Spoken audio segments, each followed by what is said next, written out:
tempo exíguo, um tanto exíguo do nosso primeiro momento, por conta do conteúdo que estávamos apresentando, e não havendo muito espaço para grandes considerações, faremos só uma ressalva, ou melhor, uma consideração em relação às perguntas. Por que nós normalmente optamos por responder as perguntas em escrito? A experiência em seminários, em eventos espíritas, sugere que nós otimizamos muito mais o tempo quando respondemos as perguntas por escrito. Primeiro, evita, às vezes, interpretações distorcidas do que se ouve na linguagem oral.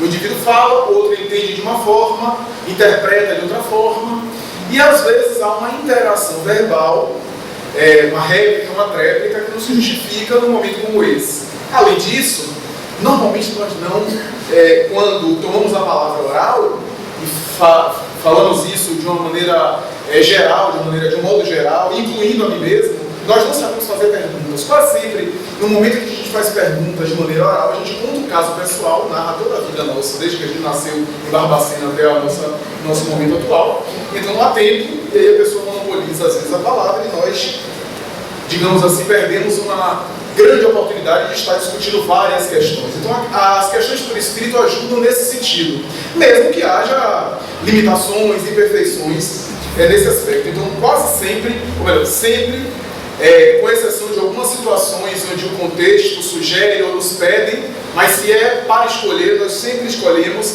as perguntas feitas por escrito, porque otimizamos mais o tempo e aprofundamos os nossos raciocínios, as nossas reflexões. Vamos então à primeira pergunta. Existe limite para a ciência materialista? Há a possibilidade de encontro com a ciência espiritualista? Sem dúvida nenhuma. A rigor, a ciência não é nem materialista, nem espiritualista. É uma área de exame e de investigação dos fenômenos que circunda e que envolve a nossa realidade. De uma forma geral, a ciência acabou desembocando no materialismo, porque o seu modelo de instrumental teórico prático estaria voltado sempre para o experimental, aquilo que pode ser verificado e apreendido e assimilado pelos órgãos dos sentidos, verificado e replicado. Nesse sentido, o pensamento materialista vigorou, predominou entre os cientistas. Por quê?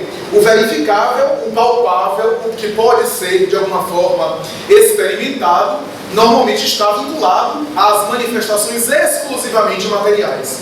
As realidades metafísicas, espirituais, quase sempre têm conceitos que são abstratos e que não podem ser comprovados, pelo menos dentro do modelo de ciência materialista que vigorou em boa parte do tempo. A ciência hoje tem modificado a sua visão e tem se utilizado de instrumentais teóricos práticos diferentes para examinar fenômenos diferentes. Por exemplo, quando lidamos com ciências sociais, não podemos ter a mesma metodologia que lidamos, por exemplo, com a química, porque o instrumental teórico e prático das ciências sociais está vinculado a fenômenos que não podem ser lidos e avaliados, examinados da mesma forma que se examina uma substância dentro de um tubo de ensaio.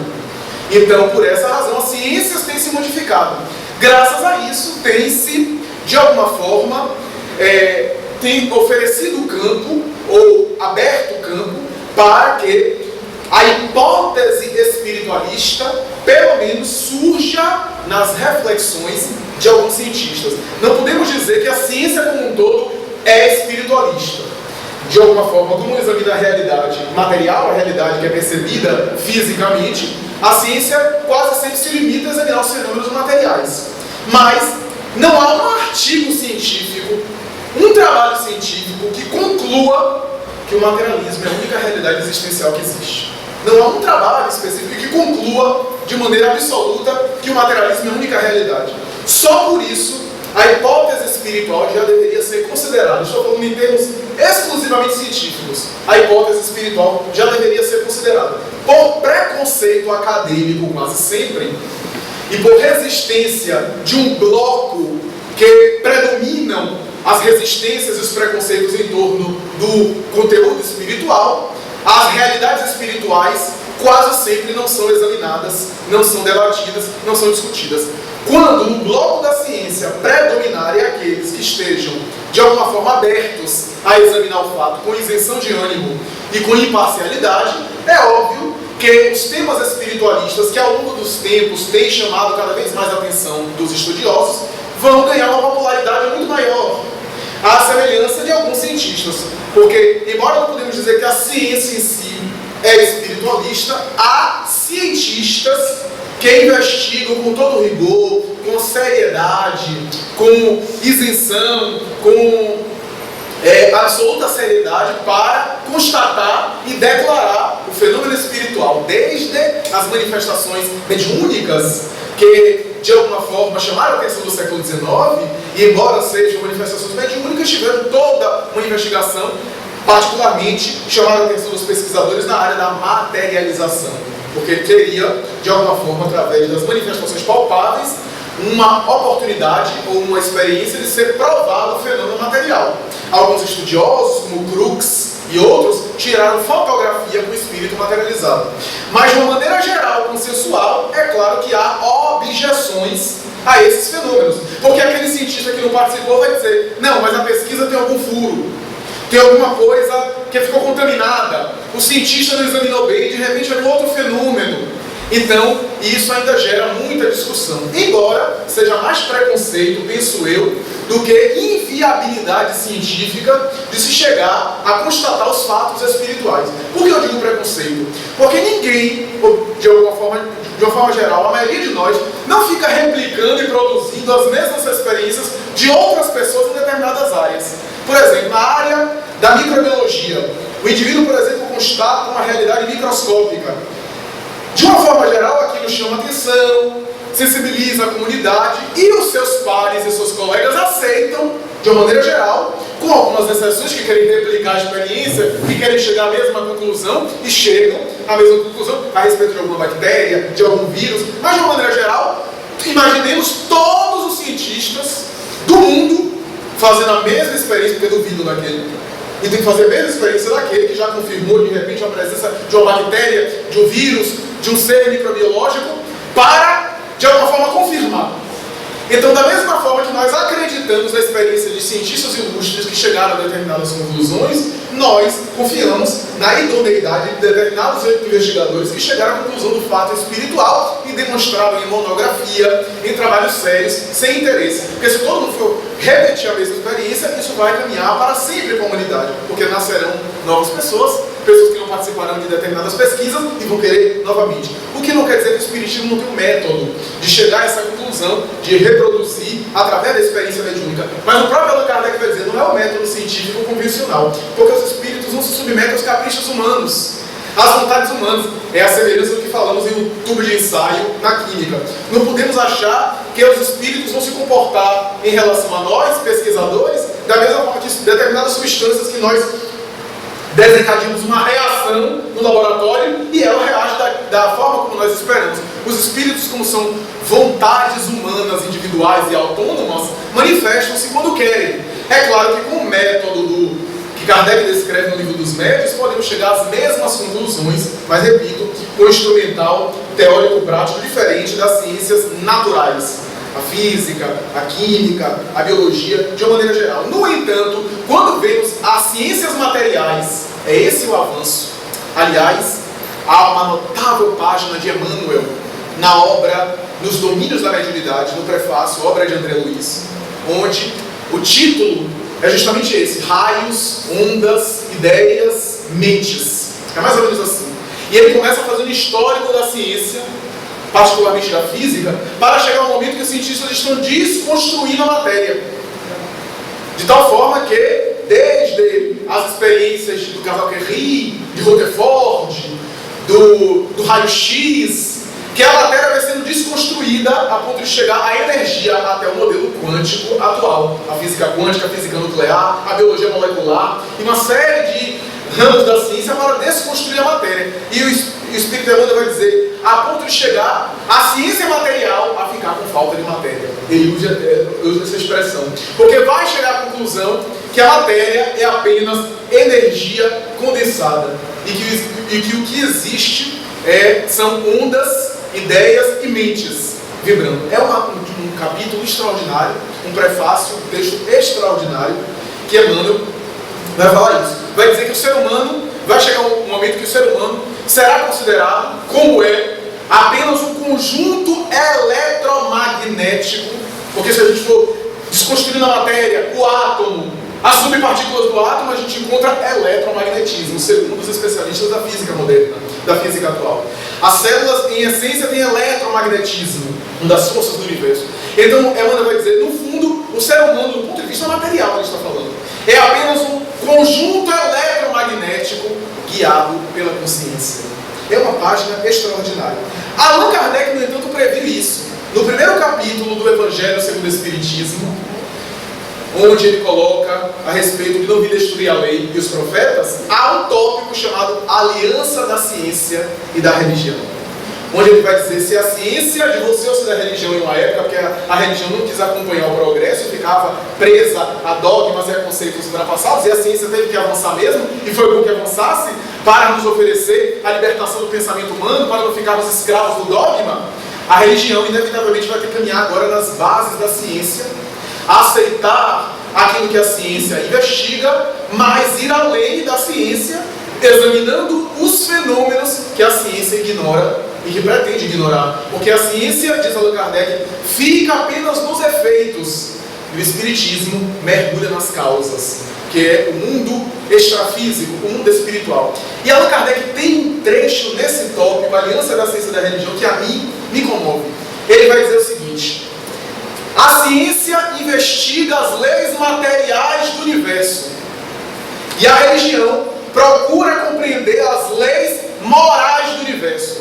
Mas ambas as leis materiais e as leis morais, partiram de um mesmo princípio, que é Deus. E como Deus não pode se contradizer, não pode fazer uma lei para anular outra.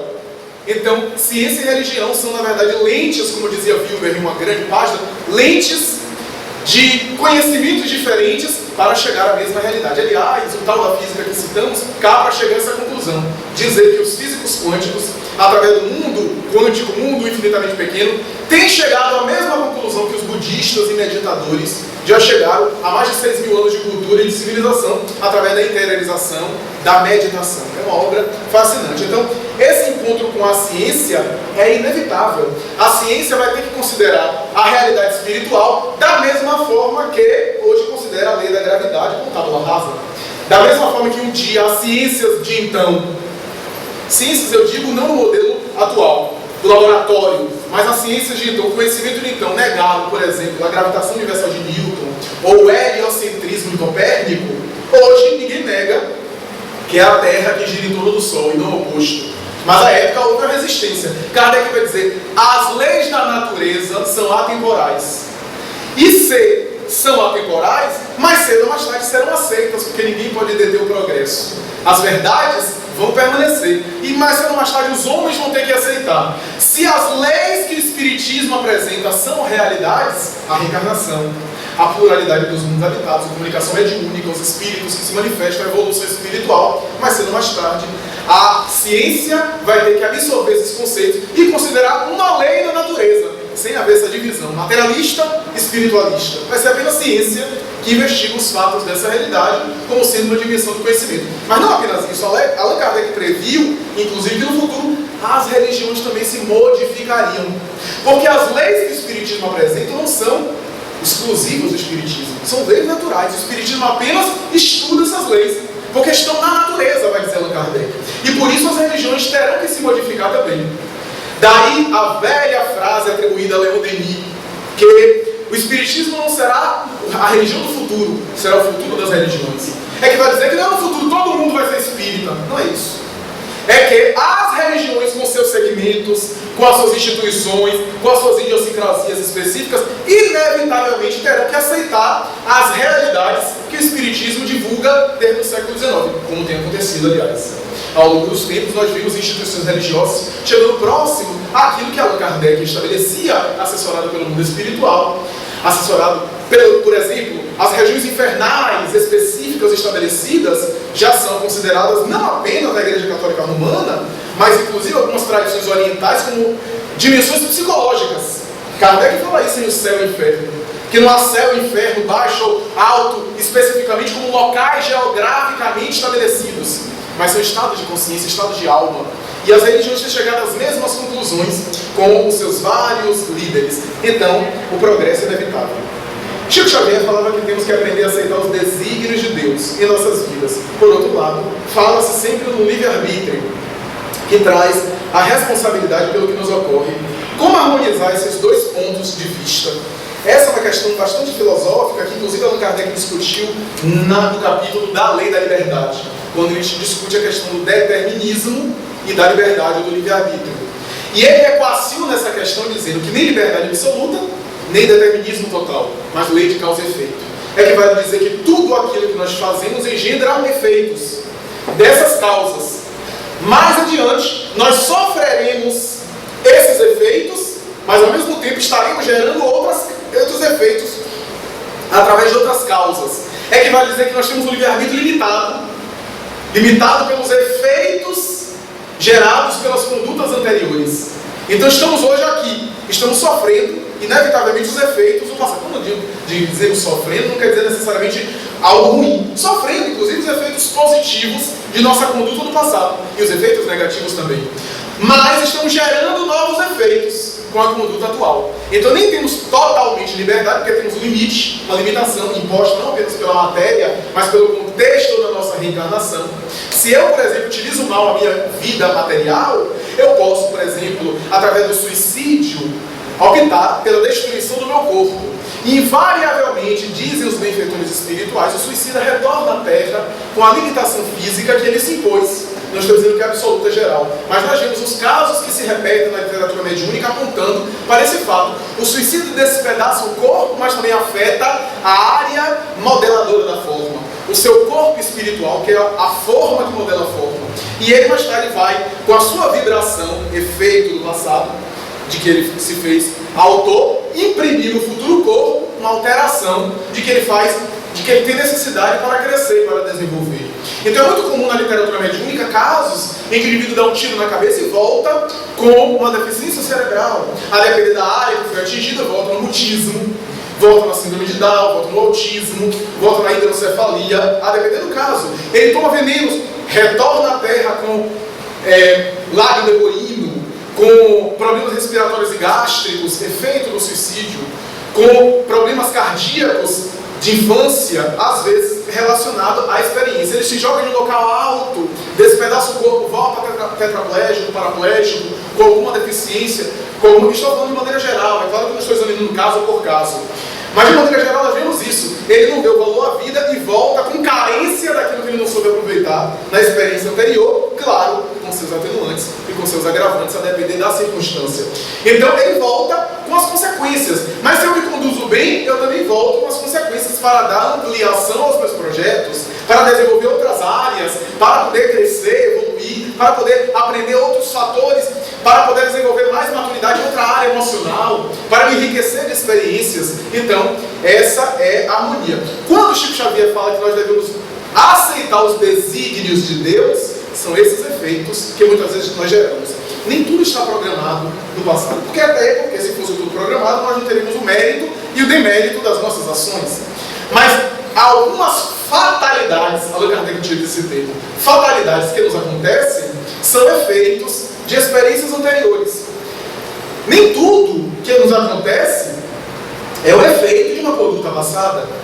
Mas, digamos assim, os grandes acontecimentos de Kardec que afetam a nossa vida, muitas vezes já estão programados. Aí a pessoa diz, mas o indivíduo não tem livre-arbítrio? Teve, antes de reencarnar.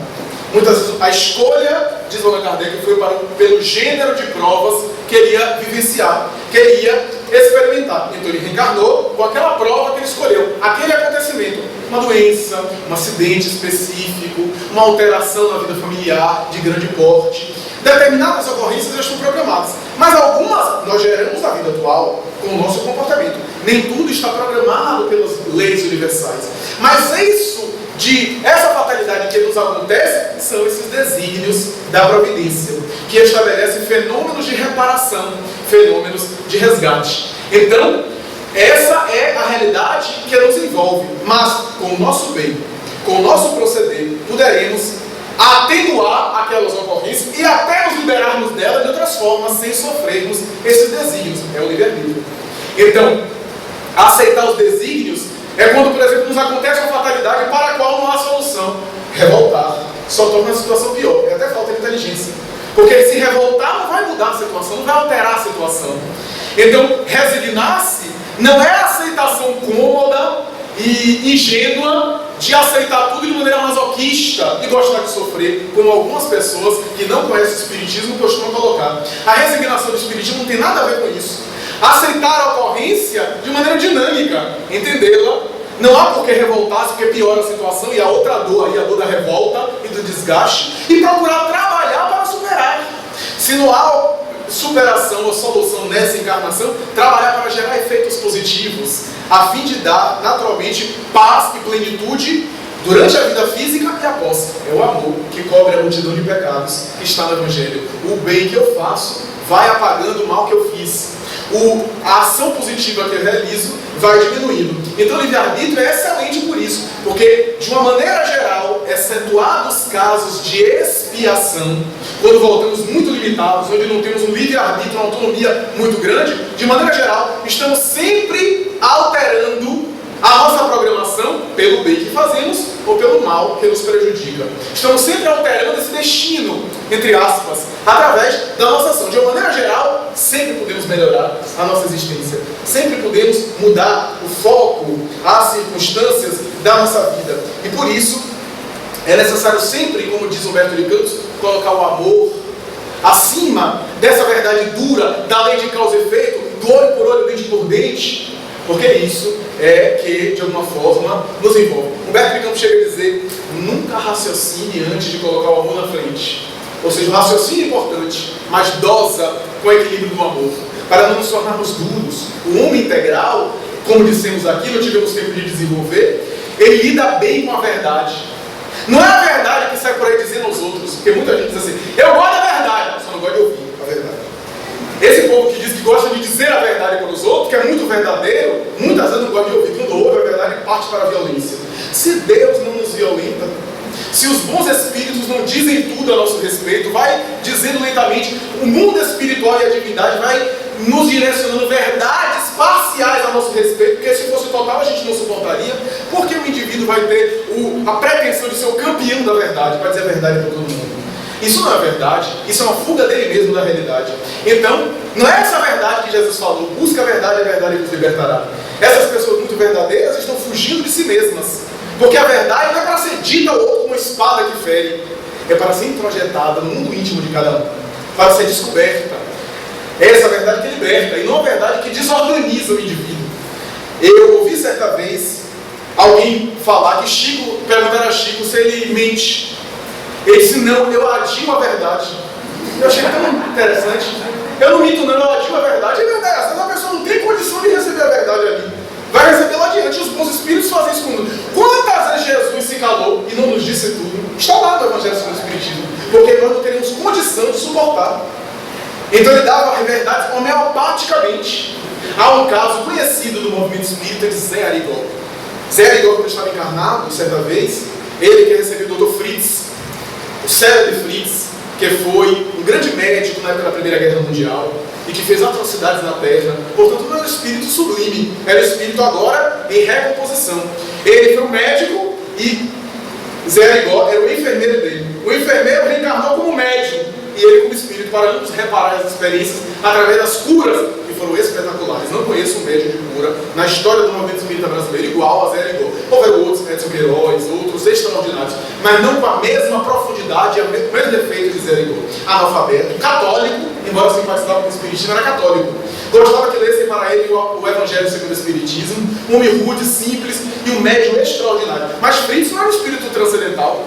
Era um espírito, inclusive, ele em transe, através do médico, muitas vezes dizia: olha, era mineiro, né, o Zé Arigó, e trabalhava em Minas Gerais. Ele dizia: olha, se você quiser santo, vá até Chico Xavier, em Uberaba, que aqui comigo é no pau. Ele dizia assim, e dizia as coisas de maneira agressiva às vezes. E um dia, um senhor chegou com câncer, e ele não quis operar. E disse: olha, ele é o Evangelho, procure meditar, fazer a sua viagem, e fez uma série de recomendações, recomendou tratamento médico para amenizar as dores, etc. E foi. E em determinado momento, o Senhor, com médio em transe, dizia: mas eu quero a verdade. Quer dizer que não cura? Ele: não estou dizendo que não cura. A providência divina tem recursos, mas você não pode ser operado agora, operado espiritualmente falando. E o Fritz fez de tudo para evitar. E o Senhor colocava ele na parede, não era espírito transcendental, colocava ele na parede e dizia: eu quero saber a verdade, eu vou ficar curado ou não vou? Até que em determinado momento o Fritz, de vez em quando se irritava, disse para ele: não vai ficar curado, você vai desencarnar dessa situação. Esse homem voltou mais tarde para São Paulo, era paulista, voltou para São Paulo e se atirou de um prédio alto no subsolo. Então, a verdade, nós ficamos pensando até que ponto devemos usar a verdade para alguém que às vezes não tem nem condição de assimilar. Então, esse cuidado nós devemos ter, e que diz respeito aí à vivência do homem integral com seu livre-arbítrio. Tomando como base os tempos líquidos de Bauman, em seus livros como Amor Líquido e Sociedade Líquida, de que maneira podemos nos tornar seres integrais e holísticos, vivendo num ambiente em que reinam individualismo, egoísmo, medo, falta de compreensão, ânsia por uma vida utópica e falta de amor? Como praticar a interação real com seres que insistem em viver no virtual? Esse é o grande desafio do ser integral na atualidade.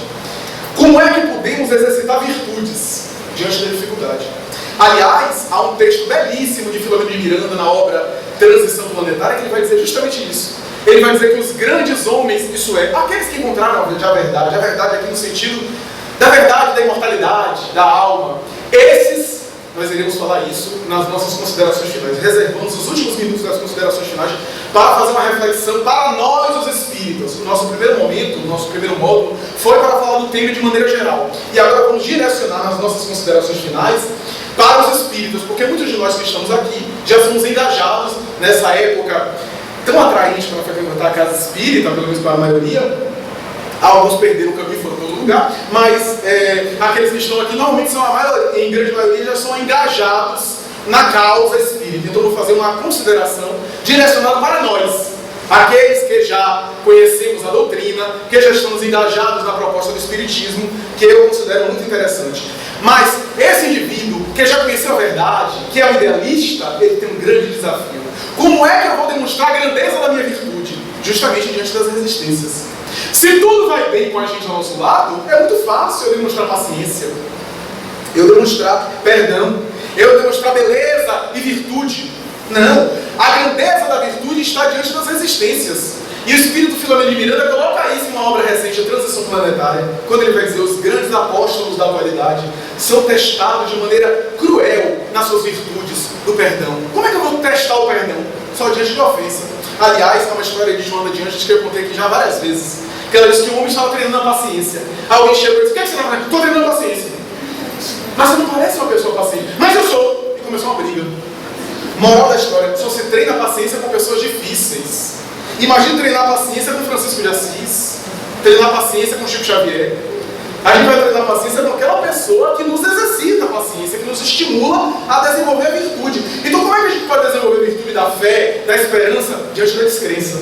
Como é que a gente pode desenvolver a virtude do perdão, diante da agressão, da ofensa? Então, por isso que Kardec diz lá no capítulo Amar os inimigos, entre aspas, aqueles que nos ofendem, sem nós sabermos, eles são os instrumentos, se nós soubermos aproveitar, para o nosso progresso. Porque através das ofensas, nós podemos progredir espiritualmente.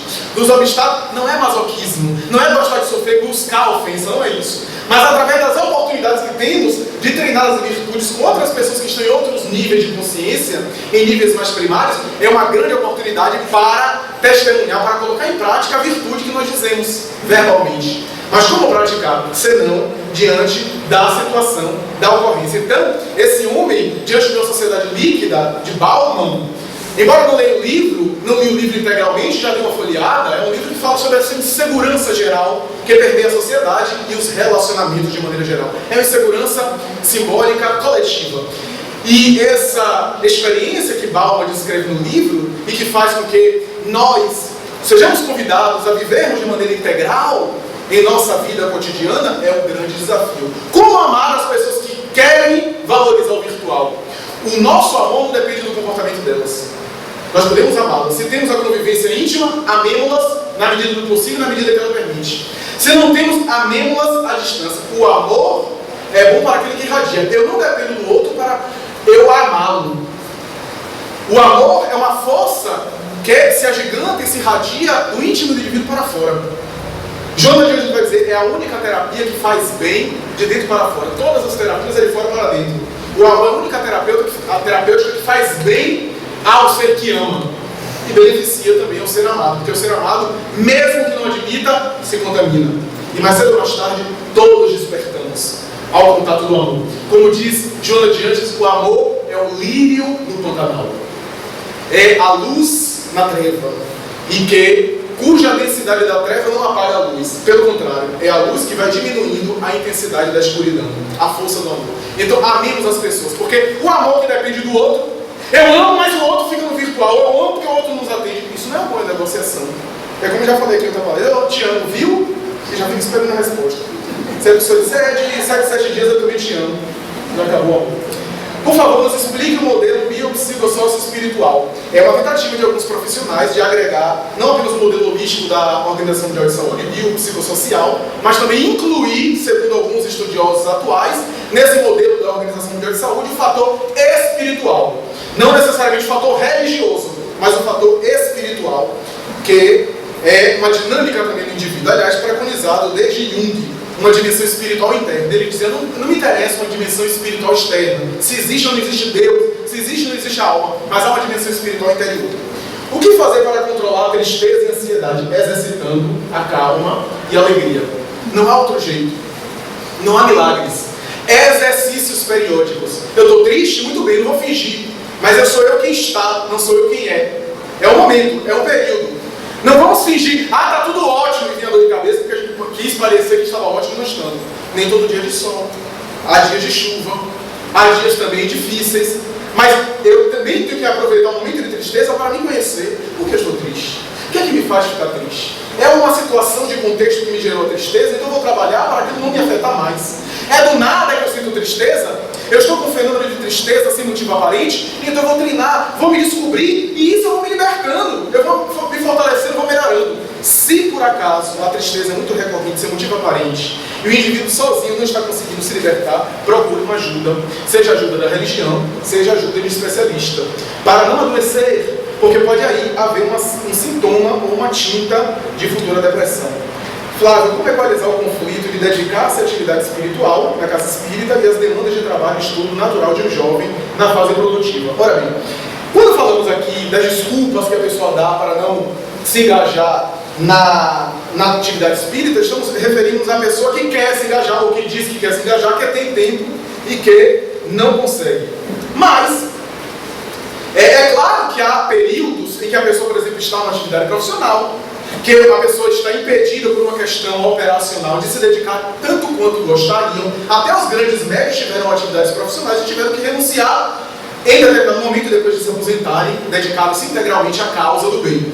Mas o mais importante é ser bom e ter a virtude em qualquer lugar, porque em qualquer lugar levaremos as bênçãos do amor, da paz e seremos homens de bem. Não é importante fazer o bem na casa, é importante fazer o bem na causa, em qualquer lugar que estejamos. Mas aquele que tem tempo e que tem condição, equalizar na medida do possível. Se é jovem e não tem condição, por um período específico, muito bem. Depois, priorizar também a atividade espiritual, a atividade que deseja, a atividade idealista do bem, em determinada instituição com a qual simpatiza. Porque às vezes nós podemos conciliar fazendo determinadas renúncias. Aproximadamente 4% da população são de pessoas psicopatas, de acordo com a medicina. Isto é uma questão genética, não há cura. Como pode essa pessoa se tornar integrada no meio encarnado, já que ela não tem emoção? Essa é uma questão muito polêmica. A psicopatia, as psicopatias, as sociopatias são muito difíceis, porque há uma série de autores, é muito difícil aqui equacionar. Há pessoas que dizem que o psicopata pode mudar, estudiosos, e outros que uma estrutura psíquica que não muda.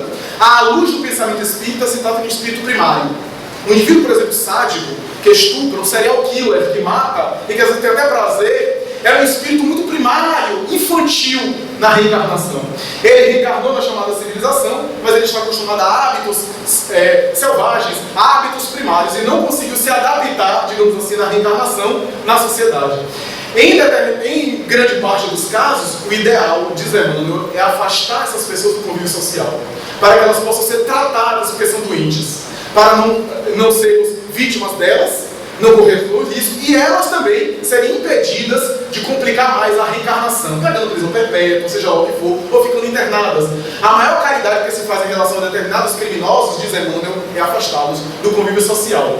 Então essa é a terapêutica. É claro que há indivíduos e há casos em que o psicopata, por exemplo, o indivíduo compulsivo na pedofilia ou na violência sexual, consegue, em raríssimos casos, modificar a existência, segundo alguns especialistas.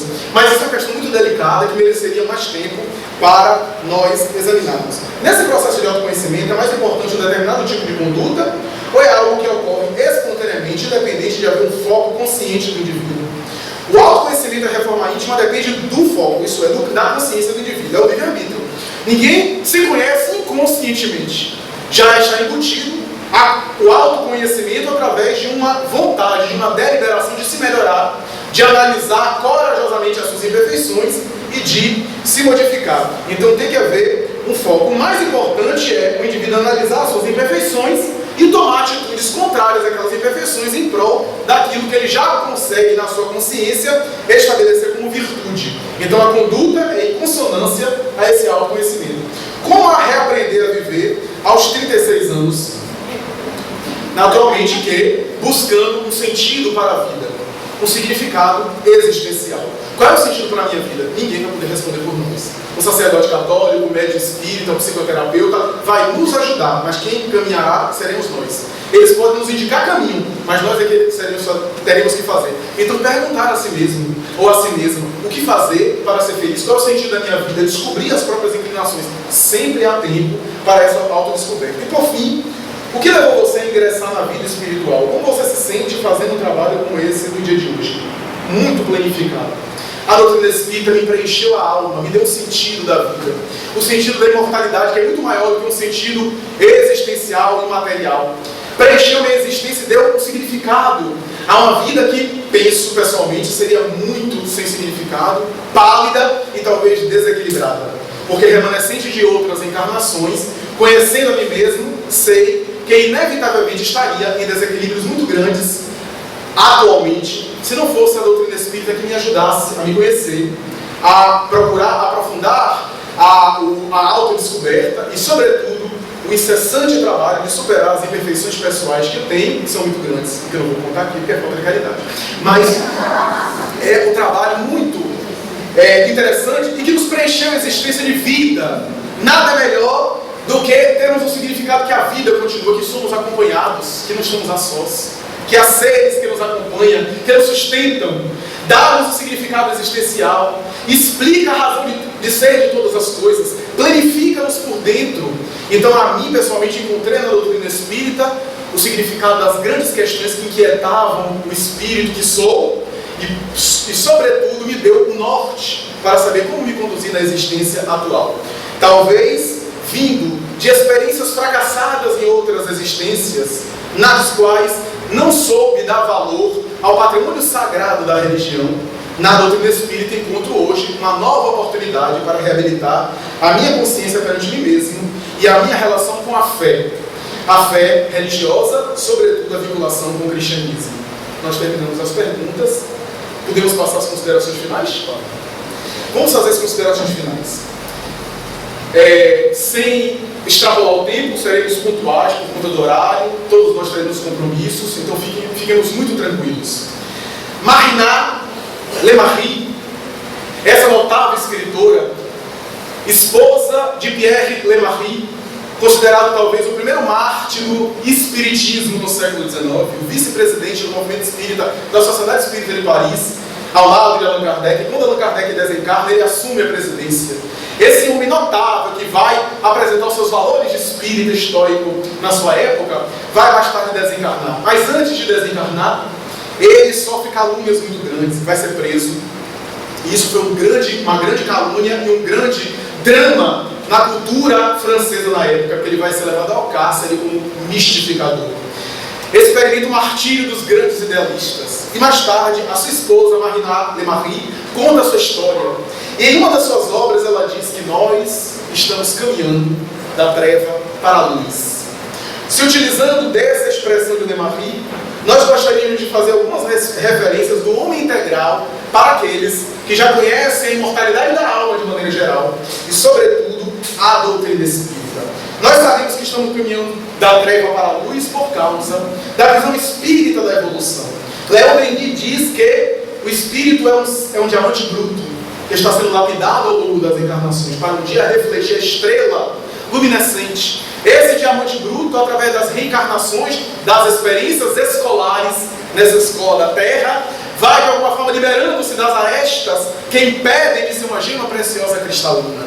É o espírito que, através das dificuldades que nós chamamos de sofrimento, desenvolve essa sensibilidade. No atrito da matéria, desenvolvendo, portanto, a emoção superior, os grandes sentimentos. E Leon Denis vai dizer que é essa meta infernal do espírito imortal. Para mim, sempre me chamou a atenção os indivíduos idealistas que abraçam a verdade, que já conhecem parte da verdade espiritual da vida, seja em qualquer religião, mesmo aqueles que não são, mas particularmente os espíritas, que encontramos na fé espírita uma série de esclarecimentos não dogmáticos a respeito da continuidade da vida após a morte. Que maravilha! E para mim, sempre me chamou a atenção a responsabilidade que esses indivíduos temos diante dessa oportunidade grandiosa. Uma frase, ou melhor, uma passagem do Evangelho sempre me incomodou muito e me intrigou. É uma frase, uma expressão que está em Mateus, capítulo 12, versículo 31 e 32, que diz assim: todo pecado e blasfêmia serão perdoados aos homens, porém, a blasfêmia contra o Espírito Santo não lhe será perdoada. E todo o que disser alguma palavra contra o Filho do Homem, perdoar-se-lhe-á. Porém, o que disser contra o Espírito Santo não será perdoado, nem nesse mundo, nem no outro. Mateus, capítulo 12, versículo 31 e 32. Para mim, essa passagem evangélica é muito interessante, muito curiosa. Os pecados contra o Filho do Homem, o próprio Jesus, serão perdoados. Os pecados contra o Pai, Deus, serão perdoados. Mas o pecado é a Santíssima Trindade, que nós espíritas não aceitamos dessa forma, a Santíssima Trindade, mas está lá. E os pecados contra o Espírito Santo não serão perdoados. O que é o Espírito Santo? Nós sabemos, por informação mediúnica, pelos próprios espíritos, inclusive Emmanuel, que o Espírito Santo representa a comunidade de seres espirituais a serviço de Jesus, que periodicamente se comunica conosco, inclusive alguns reencarnando, e que estiveram assessorando Allan Kardec, para trazer a mensagem da terceira revelação, conforme o prometido por Jesus.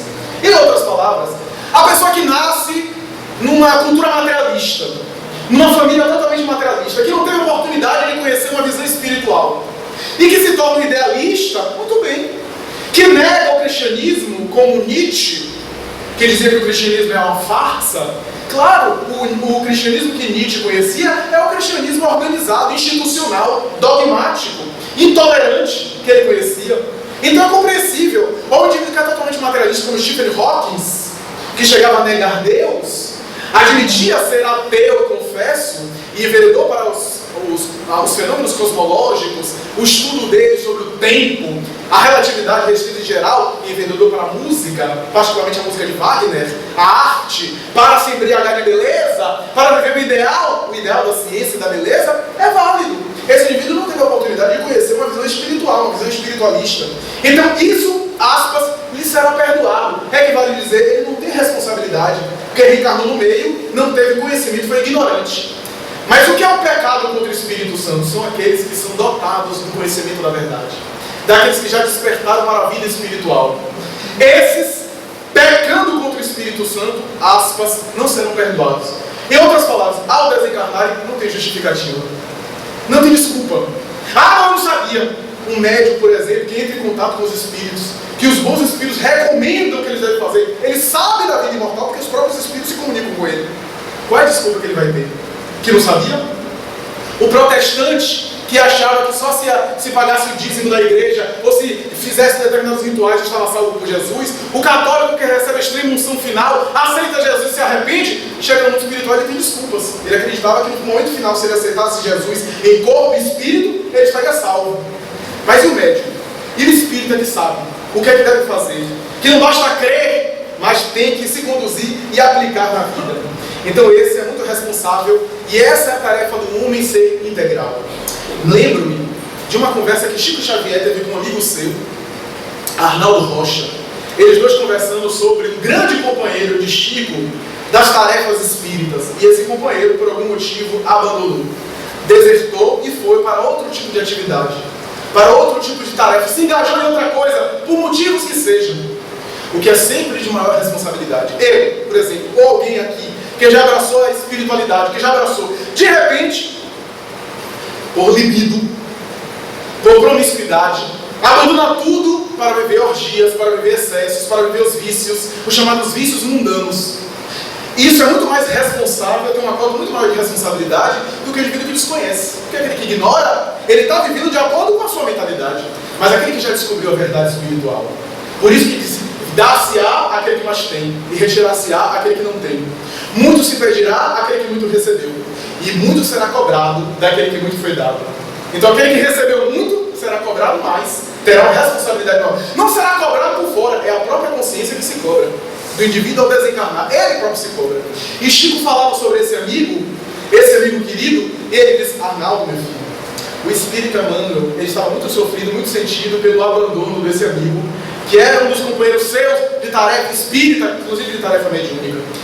O espírito Emmanuel me disse que esse nosso irmão não terá uma outra chance, dessa forma, nessa circunstância, num prazo mínimo de 1000 anos.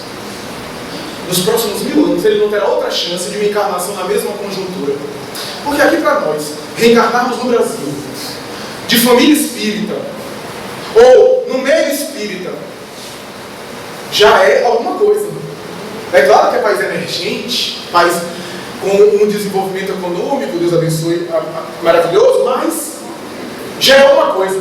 Aí a pessoa tem a oportunidade, aí reencarna na Síria, no Iraque, lá entre o Estado Islâmico, o Boko Haram, aqueles conflitos que estão acontecendo, reencarna no Talibã, no regime talibã na Turquia, para vestir burca. A gente não sabe onde é que a gente vai reencarnar na próxima encarnação. Então a oportunidade que a gente está tendo agora, ele diz: esse nosso amigo reencarnou com um grande patrimônio cultural, mediúnico, uma grande oportunidade, e ele preferiu a vida mundana. Diz Emmanuel que durante um período de no mínimo 1000 anos, ele não vai ter uma outra oportunidade, pelo menos nesse contexto, com as mesmas circunstâncias. Primeiro que a fila da reencarnação é muita. Já começar por isso. A fila da reencarnação é muito grande. E há várias programações já sendo feitas. Então há oportunidade. E isso nos fala a respeito de nós, os espíritas. Allan Kardec perguntou no item 932, por que no mundo a miúde parece haver uma preponderância da influência dos maus sobre a terra? E os espíritos respondem curto e grosso: por culpa dos bons. Porque os bons são tímidos e os maus são audaciosos. Quando os bons quiserem, preponderarão.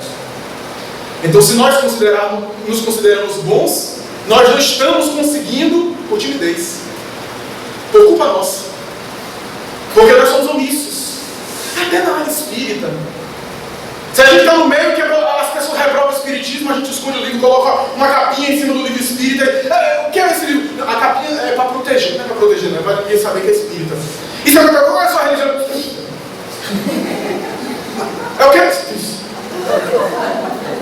Sou espírita, como dizia Cabachuta, como dizia Felipe de Bassanufo, como dizia Bezerra de Menezes, como diziam esses grandes idealistas. Ah, mas tem preconceito. Melhor motivo ainda para não terem, para agora aprender. Porque se tem preconceito, porque não aprenderam direito o que é o espiritismo. Temos que ter essa coragem. Mas é porque não queremos perder nada. É o on e o off.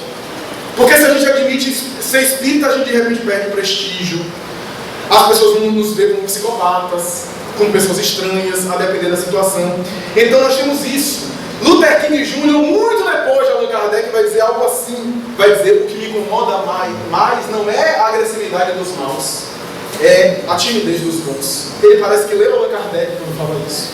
Quando nós vimos na página do Evangelho segundo o Espiritismo, capítulo 6, Advento do Espírito de Verdade, uma mensagem fabulosa do Espírito de Verdade, o grande coordenador daquela equipe espiritual, que volta através da mediunidade, possivelmente de Ruth Celine Jaffé, a maior médica da Sociedade Espírita de Paris, que dá uma comunicação de psicografia mecânica, e em determinado momento, uma das mensagens mais belas da codificação kardeciana está lá, Advento do Espírito de Verdade.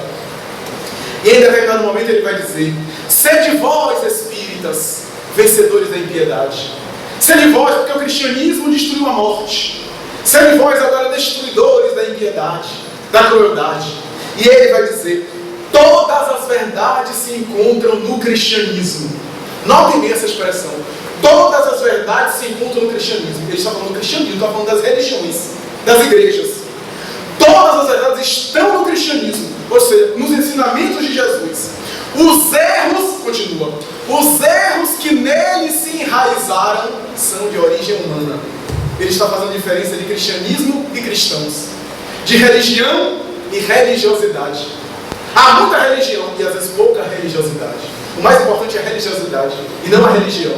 Então as verdades estão sintetizadas no cristianismo. E essa é a nossa tarefa atual. Quando nós vimos o terrorismo atual, que tanto tem sensibilizado a cultura, os bons espíritos têm nos dito que esse terrorismo que estamos vendo é o resultado dos nossos terrorismos internos, do nosso terrorismo. Porque esse indivíduo que queima, ou esses indivíduos que queimam o piloto da Jordânia, que degolam os jornalistas estrangeiros, estão ceifando a vida deles de uma hora para outra. Esses espíritos vão desencarnar, mas vão voltar para reencarnar. Mas aqueles indivíduos que na intimidade doméstica são terroristas com seus cônjuges, que despedaçam a esperança do marido, da esposa, que são cruéis com os filhos, são terroristas. Ou aquele indivíduo que se apropria do dinheiro público destinado à merenda escolar de crianças, abarrotando suas contas em paraísos fiscais que nunca vão conseguir gastar tudo, usufruir de tudo. Esse indivíduo está sendo terrorista, às vezes decretando uma série de problemas de pessoas que vão viver cheirando o cola da rua, traficando, apelando para a violência, viciados, ignorantes, sem acesso à educação, sem acesso à saúde. Não é um discurso político e não estamos falando de partido nenhum. Estamos falando de um discurso moral. Esses indivíduos também são terroristas. Sabe Deus lá quando ele vai pagar. Ele vai resgatar essas experiências. É claro que esses que estão aí também estão resgatando. Porque esse que tem a vida destruída vai para o mundo espiritual e volta. Mas e esses que estão nos hospitais públicos? Esses que estão tendo cânceres e não têm tratamento? Não morrem, apodreceram vivos, com dores lancinantes. É certo que são espíritos que também estão resgatando, que estão se recuperando. Mas ai daquele que provocar o escândalo, disse Jesus. É necessário que venha escândalo, mas ai daquele que provocar. Então, a refletir a respeito disso. Porque esse terrorismo em pequena escala é que construiu essa violência internacional. Essa violência que estamos vendo. Joana de Anjos costuma dizer que o homem integral precisa pensar e refletir periodicamente acerca da própria e da desencarnação dos seus seres queridos. Nós não pensamos nisso. Quando eu falo isso, tem gente até espera. Para com isso, esse negócio me dá uma angústia. Para de conversar sobre isso, esse negócio de morte e de desencarnação. Como se fosse um fato que nós ignoramos, não existisse. Deveríamos exercitar de vez em quando. Como é que seria esse desencarnacioso? Joana de Anjos fala isso, porque adapta, vai fazer uma adaptação à nossa mente para que a viagem seja suave no momento. E também refletir acerca da desencarnação dos nossos, porque inevitavelmente vai acontecer. É um treinamento para não haver um choque emocional, nem nosso nem deles. Então, de vez em quando, refletir acerca da nossa viagem. Quando a gente colocar isso no cardápio da nossa vida, nós até agiremos de uma maneira mais sensata, de uma maneira mais tranquila, nos prepararemos psicologicamente até para situações difíceis, porque diante de situações difíceis, nós paramos, eu vou morrer, essa pessoa também vai morrer. Para que valorizar tanto isso? Para que colocar tanto apego nisso? Nós dois vamos morrer e deixaremos tudo aí. Eu não vou perder a minha alma em relação às coisas. Se eu puder ter as coisas, muito bem. Mas se para eu ter as coisas eu ter que prostituir a minha alma, eu prefiro ficar com Deus do que com César. É essa a ideia. O Espiritismo não é contra acumular coisa, ter coisa, usar as coisas. Está aí para ser usadas. Mas é não predominar a vida material em detrimento da nossa vida moral, da nossa vida espiritual. Por fim, meus amigos, gostaria de falar apenas duas coisas. A primeira delas é que, para mim, em nossa opinião pessoal, há uma expressão no Evangelho de Jesus que resume os futuros homens e mulheres integrais. Quando ele diz: meus discípulos serão reconhecidos por muitos se amarem. Essa é a síntese do homem integral. Se nós conseguirmos amar, estaríamos de tudo que estão nas leis morais e mais tarde no Evangelho segundo o Espiritismo.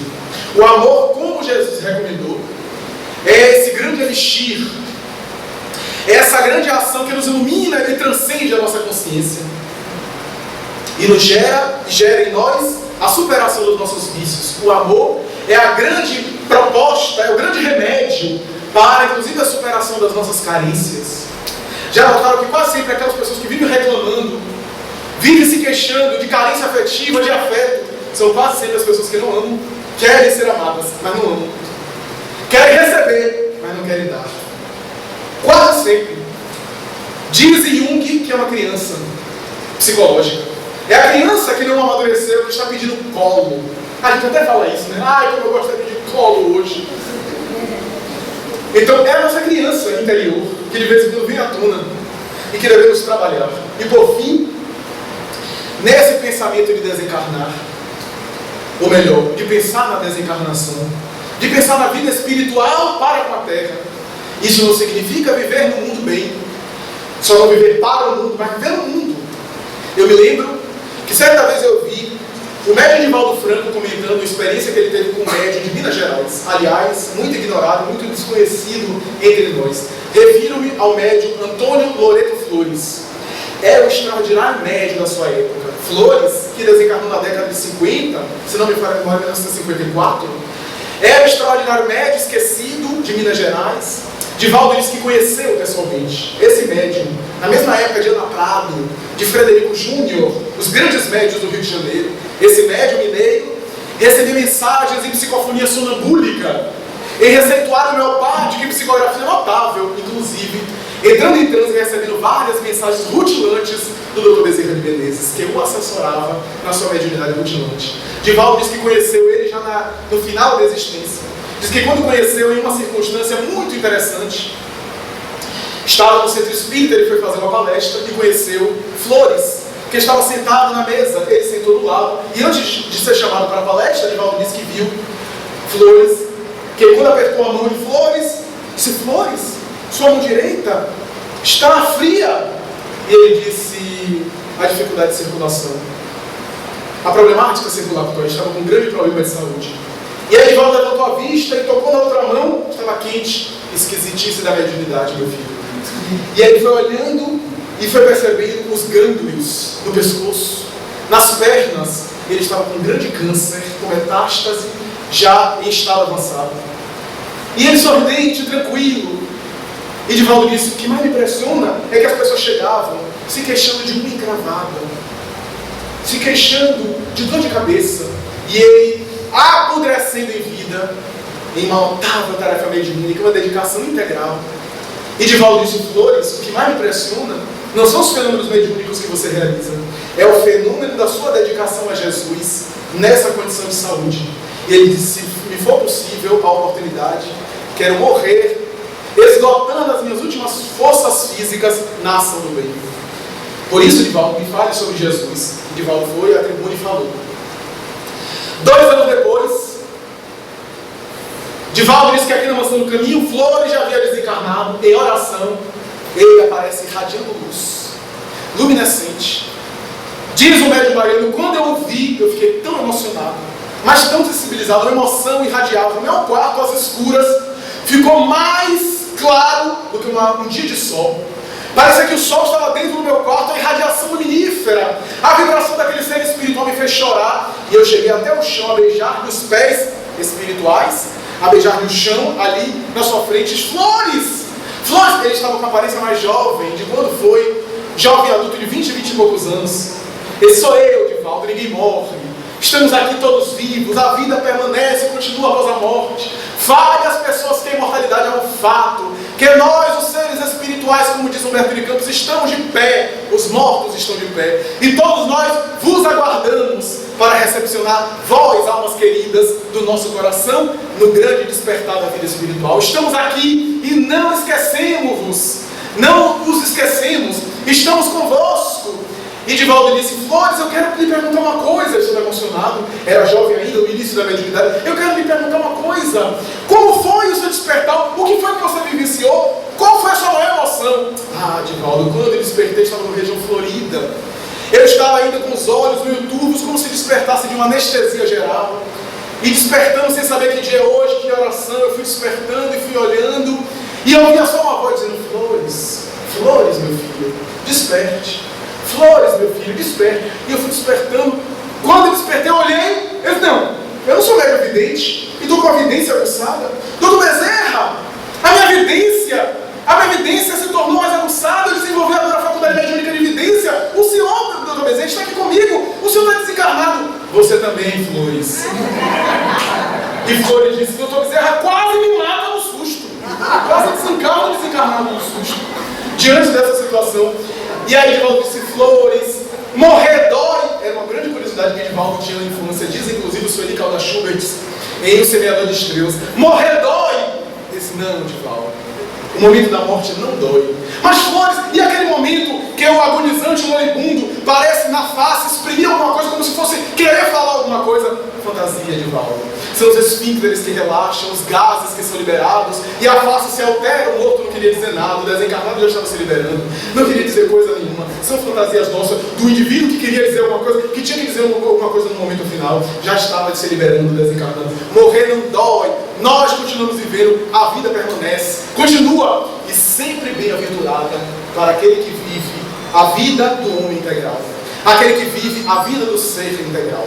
Portanto, meus amigos, gostaríamos de agradecer a Paulo Ribeiro, a Léo, a José Milani aqui, que sempre com a sua bondade e o seu carinho nos permite estar aqui aprendendo com a doutrina espírita e também compartilhando algumas coisas. Para mim é uma grande honra e uma grande alegria estar aqui presente, falando sobre a doutrina espírita, essa doutrina que nos ilumina, que nos prepara para a vivência da plenitude. Então quero agradecer bem oradamente, pedir desculpas se por acaso não respondi as perguntas de maneira conveniente, se por acaso respondi alguma pergunta que ofendeu alguém na forma de falar. Às vezes a gente dá uma ênfase, é técnica de linguagem, de oratória, dá ênfase em alguns assuntos, mas não para soar de maneira agressiva, mas às vezes acontece da pessoa interpretar como se fosse uma agressão, uma ironia. Não foi a nossa intenção consciente ironizar, ofender, fazer algum comentário que agredisse a susceptibilidade de ninguém, a sensibilidade de ninguém. Então pedir desculpas pelos possíveis erros, que devem ter havido muitos erros de correção, de imprecisão de datas ou alguma imprecisão doutrinária, e sobretudo dizer que até a próxima, se Deus quiser. Agradecemos prioritariamente a vocês, principalmente a vocês aqui presentes, em cuja presença não poderia ser feito esse seminário. Parabenizar os nossos amigos aqui da arte, que nos embelezaram com a sua mensagem musical, nos envolveram, sensibilizaram com a sua mensagem de profunda emoção, e dizer que até a próxima, se Deus quiser. Muito obrigado.